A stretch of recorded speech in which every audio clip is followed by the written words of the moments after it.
To all our wonderful viewers, we say Shalom. It is such a good thing to give God thanks.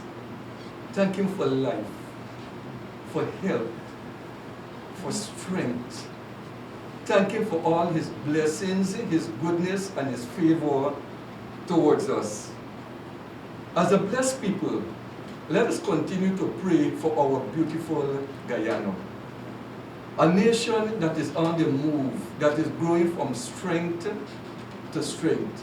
What I love about this nation is not only blessed, it's a place where God lives. And so we encourage you, Guyana belongs to us. Let us continue to pray for our country. We welcome you to Choices. God bless you. We examined 2 Chronicles 20 over the last 2 weeks. We will specifically focus on the issue of attempting to resolve and provide a solution to a problem that is externally generated. When you're looking at threats from beyond your border, how can you call upon your God?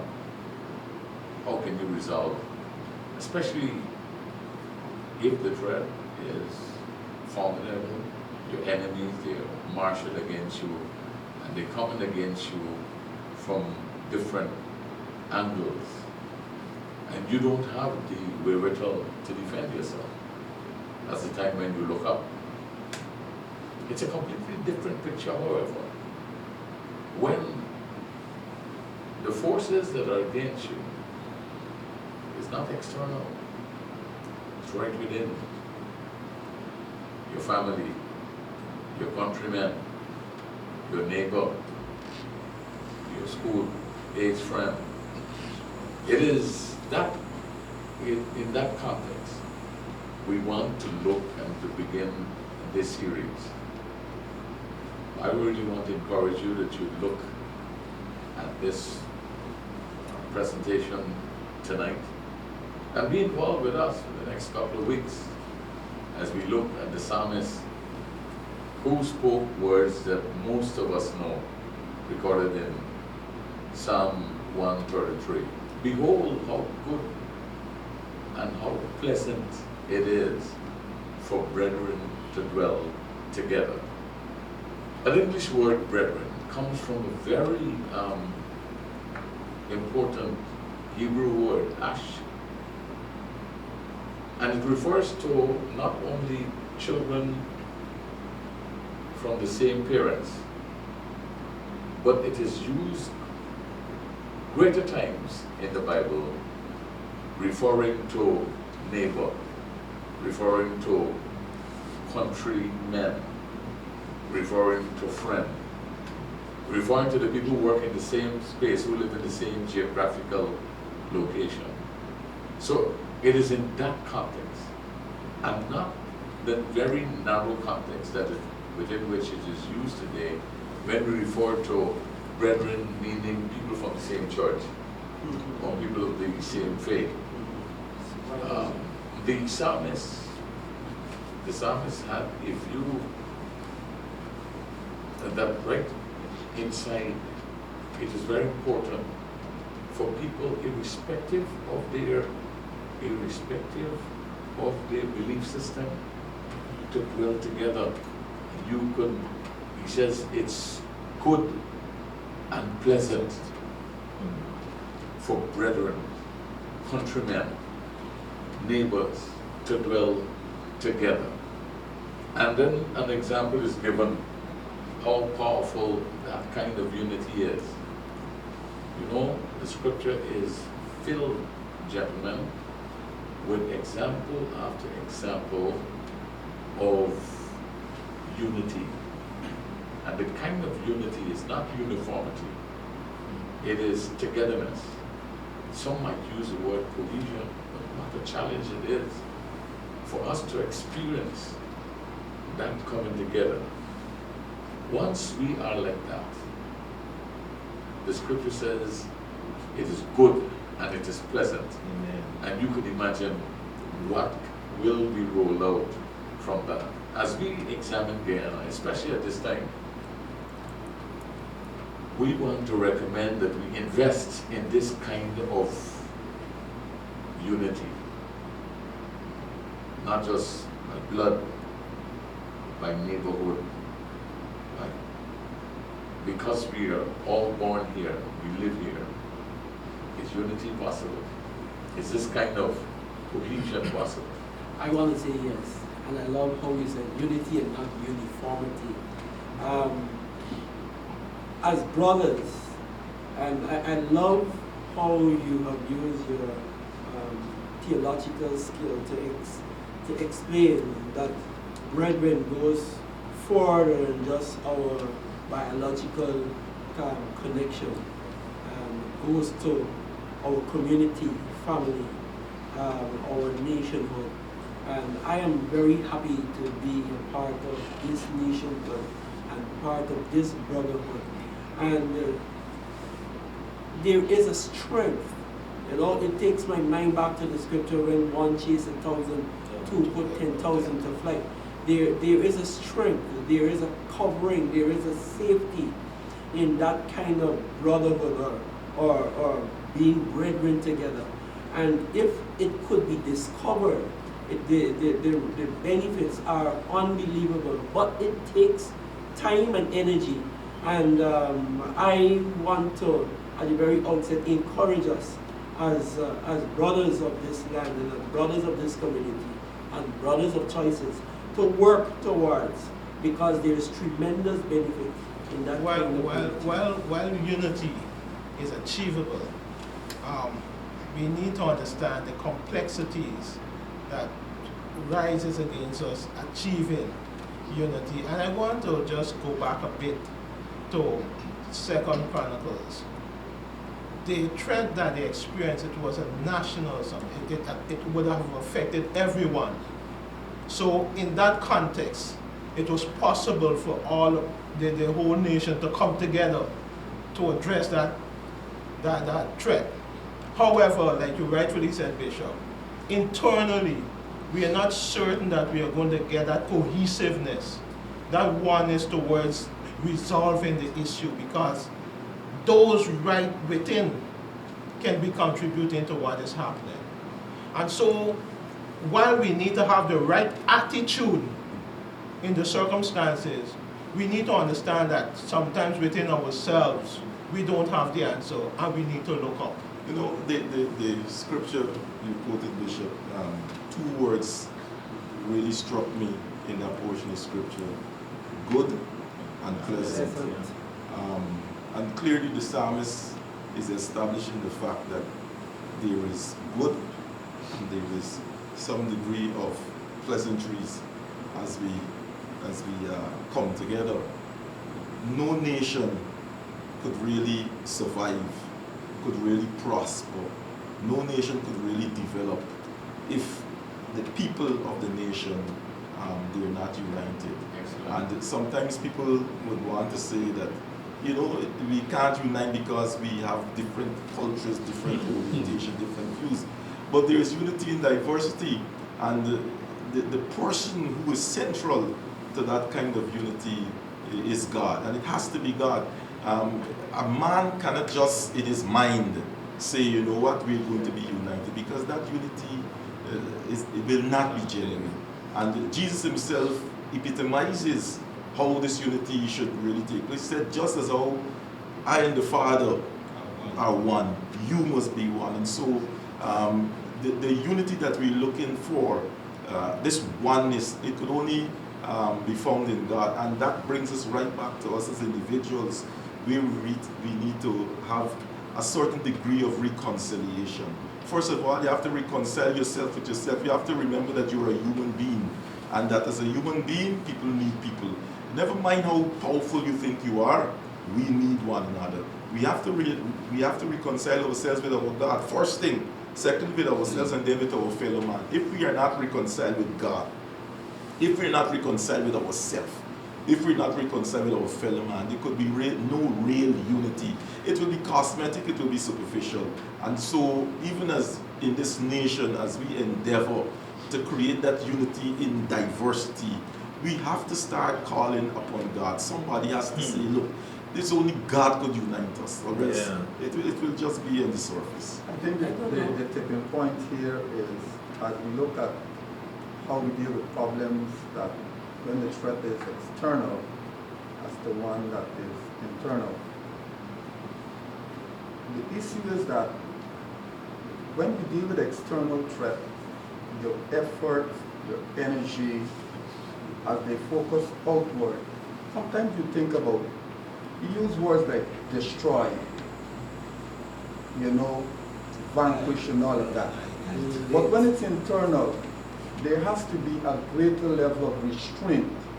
Because like the word you use, Bishop, ash, it speaks to people who are in one community, one geographical space. I mean, historically, generationally, we came from different parts of the world, but we're here now. So how we deal with problems, we have to remember that the people who, or those in our midst who might be causing the problem, we are relatives, we have a common relationship. And so as we deal, we have to remember that today, tomorrow, we still have to live here. So the effort that you might have been focusing on destroying those that are external, you cannot consider those words like destruction and all of that. Hence, you have to think about how best can we reconcile, how best can we come together, because we have a common geographical space which we have to live. So hence, again, God has to help us, and as we appeal to God, it's not so much asking God, to destroy or vanquish or enemy, but ask God to help us to work and to live together. I see two things, Bishop.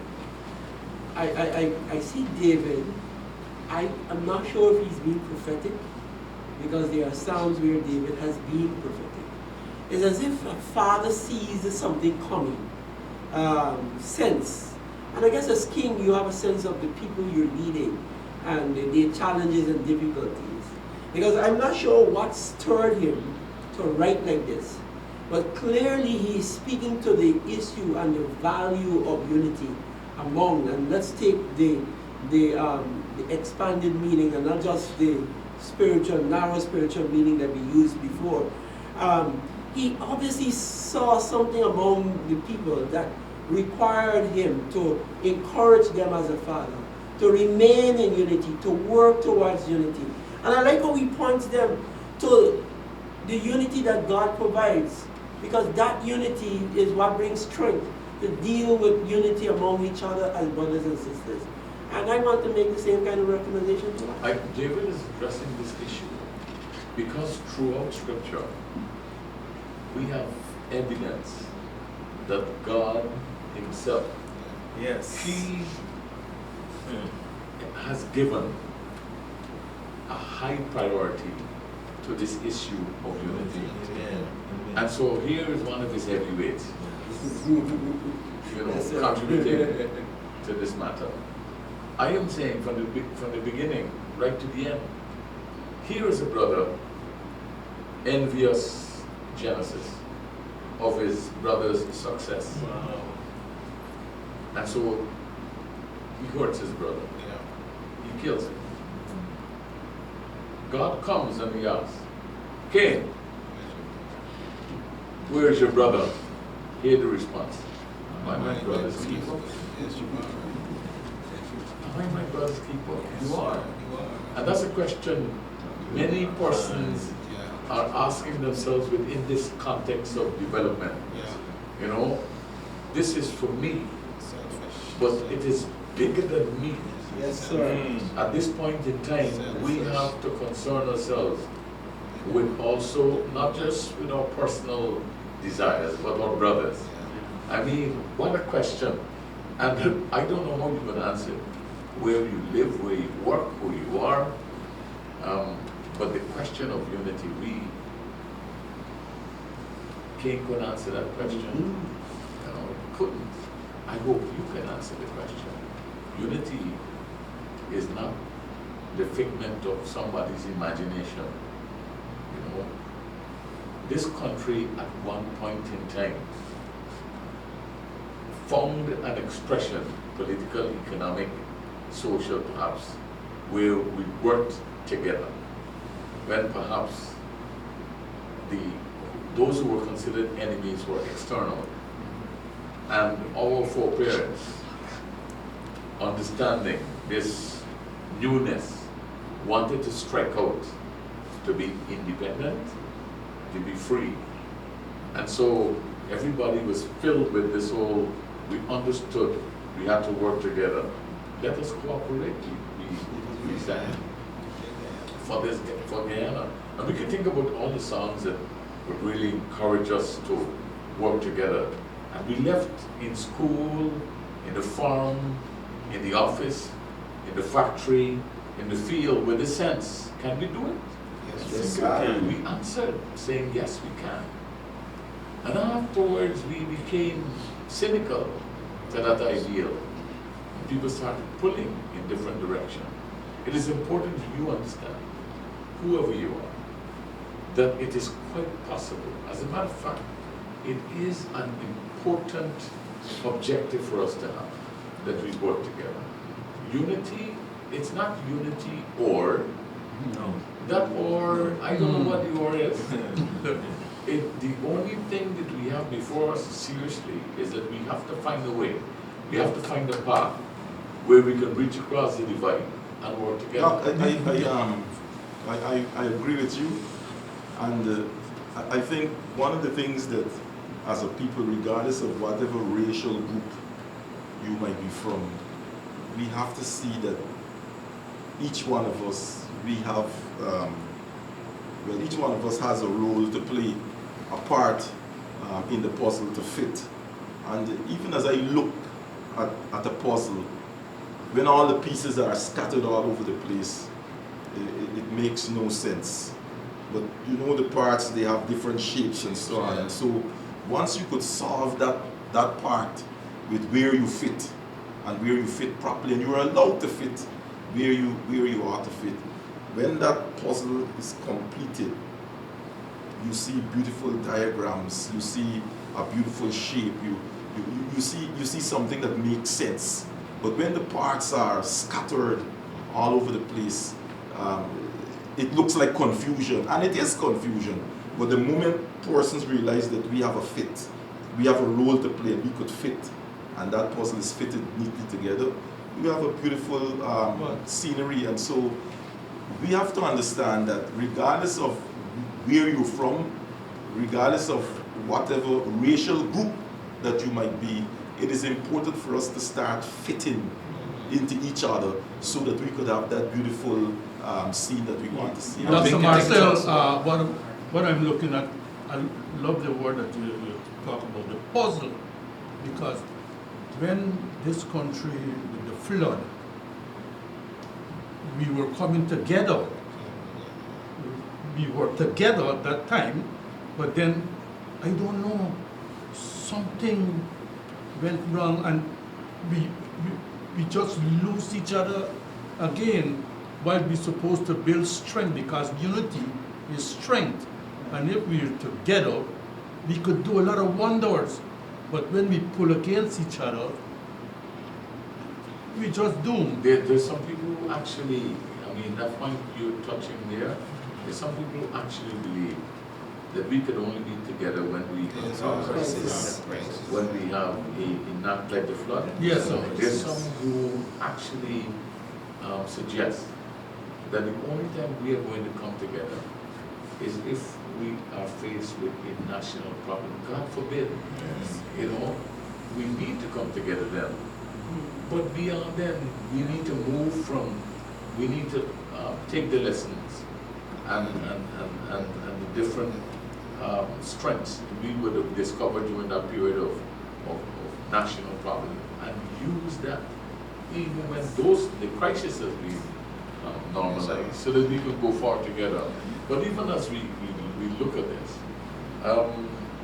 this, we're starting a discussion here about how we can make this thing happen. It's very important, and we want to pass it. That we need the singleness of heart. How are we going to get the singleness of heart when you have specialized individual?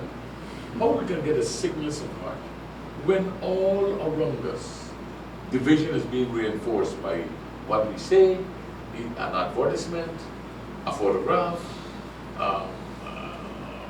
big speeches. We are seeing the reinforcement of division. Now, we are advocating that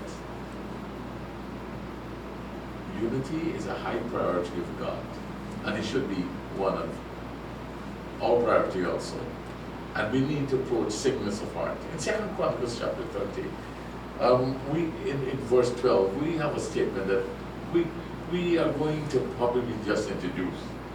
Also the hand of God was on Judah to give them singleness of heart. To do what? Singleness of heart. This is Judah. Remember, Israel has 12 tribes. Judah is in the southern part of Israel. Judah, they're made up of 2 tribes, right? Yeah. Dr. Lee, 2 tribes. Benjamin and Judah. And Judah. And God prospered the entire Israel because of the prosperity of these 2 tribes. They didn't keep it to themselves. This is where singleness of heart is very important. We are going to develop this, but hear this. The hand of God was on Judah to give them singleness of heart, to obey the command of the king and the leaders and the word of God. Gentlemen. Bishop, I'm glad you introduced the concept of singleness of heart, because I think one of our problems we have is that we always look out for what's in it for me, what's in it for my family.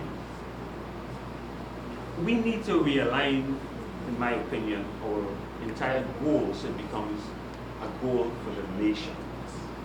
Now, once we have a goal for the nation, remember the nation means all of us. Everybody will get their piece of the pie. No, the reality is everybody will never get the same size. That's the unfortunate thing.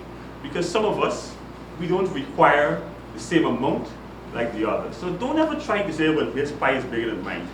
You will have your pie that is sufficient for your time. But the whole idea is that we have to have one goal, which must be the nation's goal, and everything is going to fall in line. Now, let me tell you something. If you don't look out for your brother, and you don't ensure that he comes up at the same rate as you, he could end up becoming a thorn in your side. It is in your interest, if you see the neighbor's child going rogue, to speak to that child. Don't say, not me child, let them do what they want. Because you don't want that child to end up tormenting your neighborhood. No, too often we are always against each other because we want to be on top. It must always be about us. I think my brothers before have shared the whole idea of the different parts. We have all got our role. Yeah. And that's why, everybody must go and work, whether it's in labor, in the factory, in the office, or where we live in office, factory, or field.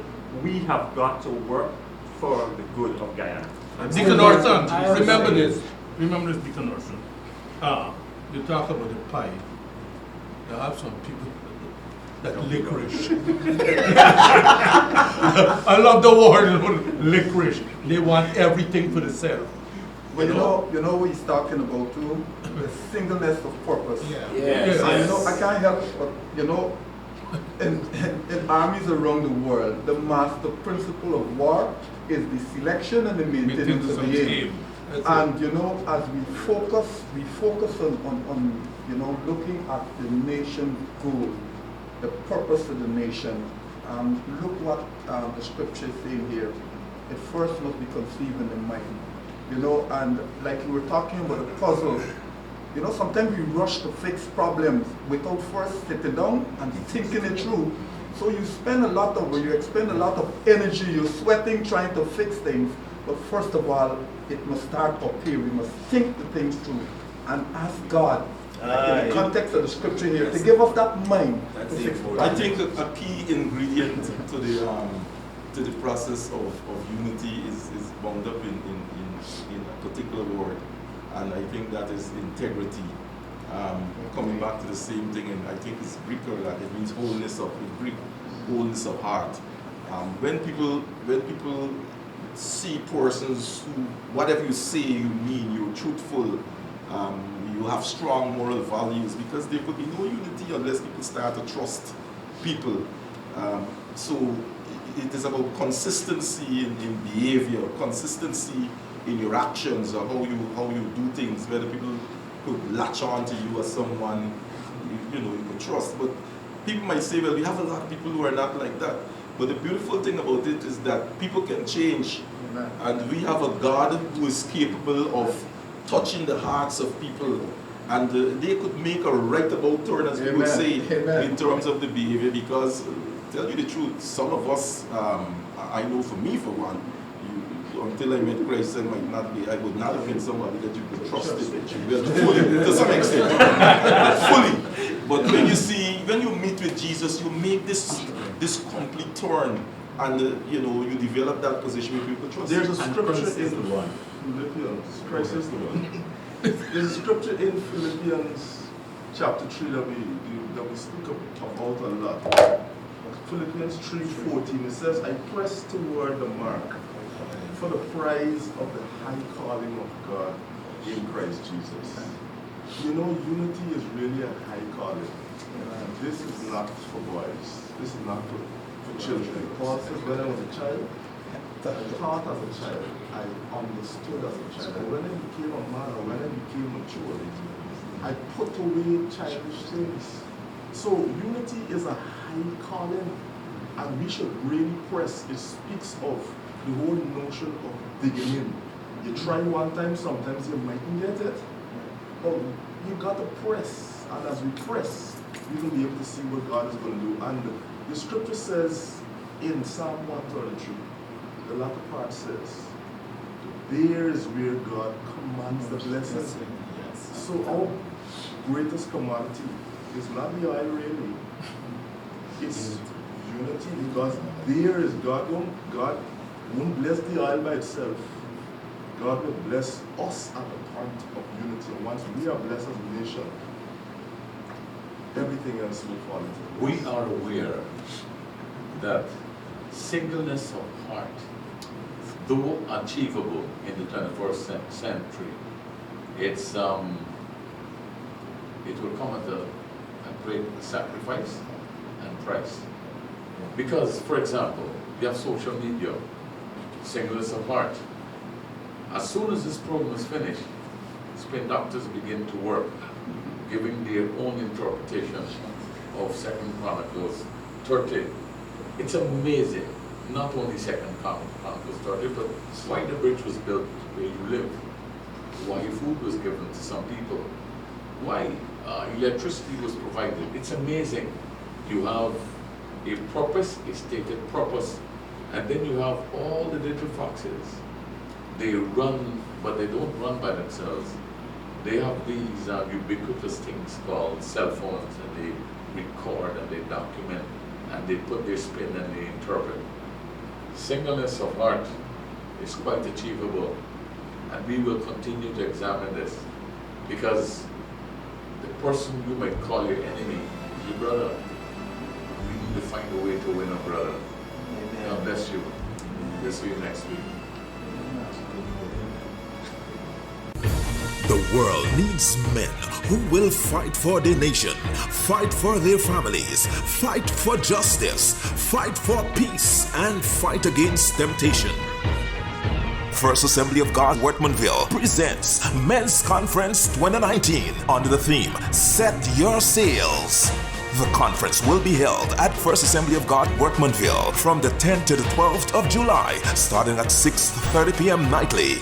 On the final night, we will assemble at the church's parking lot at the corner of Durban and Louisa Road for our signature event, Man Talk. Contribution $1,000. For more details, please contact the church office on telephone 225-9015. Mark the date and get ready.